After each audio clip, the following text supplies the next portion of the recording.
Hello again. We're now working with our third box. We've done a 1-point perspective box, a 2-point perspective box, and now we're going to work on a 3-point perspective box. This is going to be a little unusual.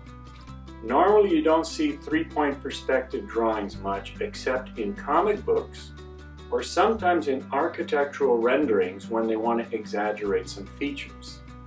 So in this particular case it's tricky. You have to pay very close attention to all 3 points.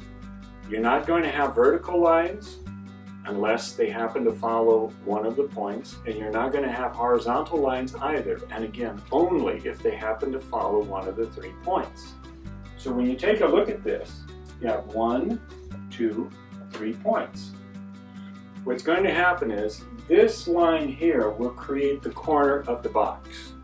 So you'll have one side of the box here, another side here, and this should be the top. So we draw lines to size up the box. So the line coming from here down will give this side of the box, whereas this one will be that side. We then use the perspective points on top to limit the top. So this is now the top of the box. And again, you notice I'm only using just the 3 points, no other points. To give the depth of the box, I draw the line from here to this particular corner, which is the front corner of the box. I use this point to go back to this particular vanishing point, and now I have the box. When you erase the lines you don't need, you see you have a box, but you notice that the features are exaggerated.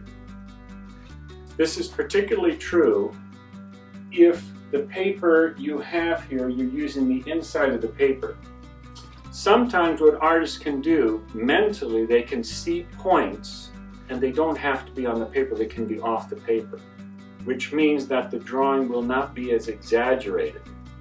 So after you've been drawing for a while in perspective, you'll know what lines do and do not work, but it's going to take quite a bit of practice before you get to that point.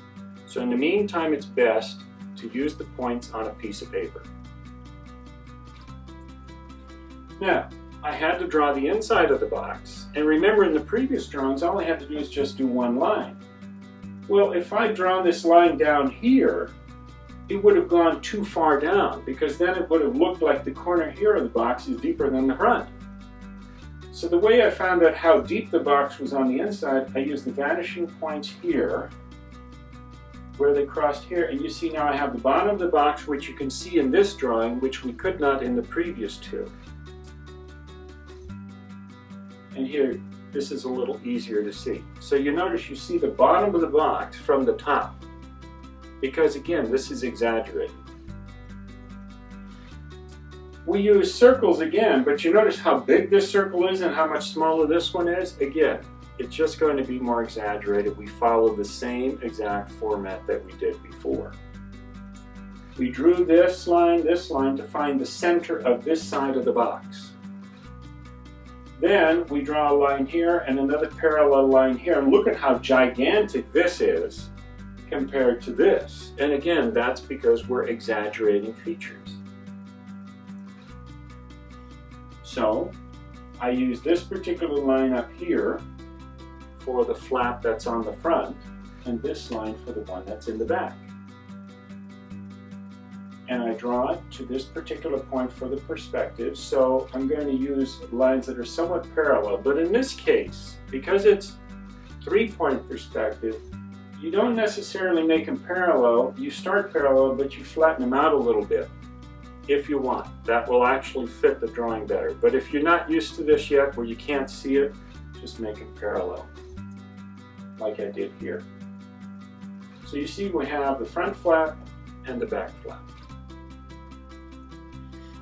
Instead of drawing the semicircles, I just estimated like I did in the previous drawing. And these look like they're about the right size for the flaps.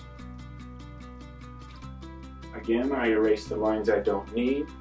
I have the 4 flaps I can see on the inside. And when I shade it, it looks even more 3-dimensional.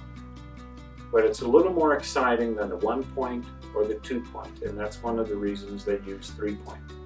If you want to get a reference point, pick up any of the comic books, and you see any of the action sequences where maybe the hero's on top of a building or running along on the top rooftops or so, frequently they'll exaggerate the features.